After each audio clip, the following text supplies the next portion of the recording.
मैं तुझसे बदला लूंगा, बदला लेंगे, बदला। इब्लिस को मैंने अपनी महिमा करने के लिए सृजन किया, परंतु उसने मुझसे धोखा किया। पर अब मैं पृथ्वी पर अपनी आत्मा भेज रहा हूं ताकि मैं उसे रचकर मेरी महिमा करने वाला बनाऊं।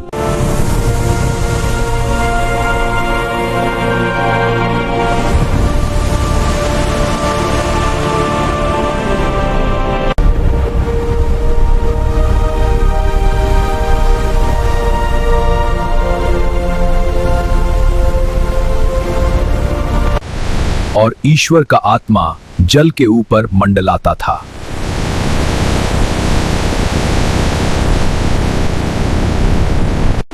फिर परमेश्वर ने कहा, उजियाला हो।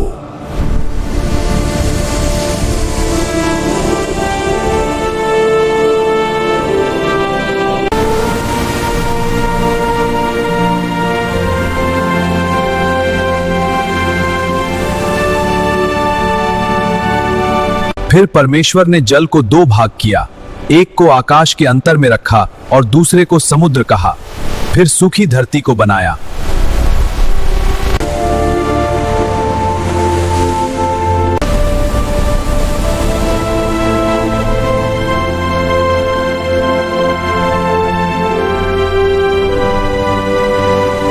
ईश्वर ने सृष्टि की रचना अपने वचन यानी शब्दों के द्वारा बनाया। सूर्य, चंद्रमा को और बहुत से तारों को भी बनाया।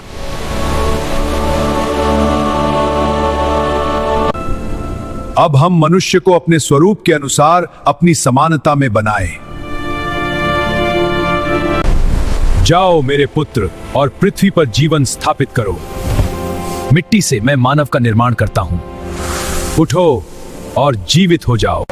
आदम से लेकर पूरी सृष्टि मैंने ही रचा है पिता की आज्ञा से, क्योंकि मैं पिता का ध्वनि अर्थात उसका शब्द वचन सामर्थ्य हूं। पिता, मैंने तेरी आज्ञा से पूरी सृष्टि को अपने हाथों से रचा है। अब मुझे क्या करना है? आपकी क्या आज्ञा है? यीशु, तू मेरा आंतरिक सामर्थ्य हो। तुझे समय आने पर पृथ्वी में दोबारा जाना है, क्योंकि इब्लिस ने तुम्हारे द्वारा बनाया गया इंसान को पाप में डाल दिया है।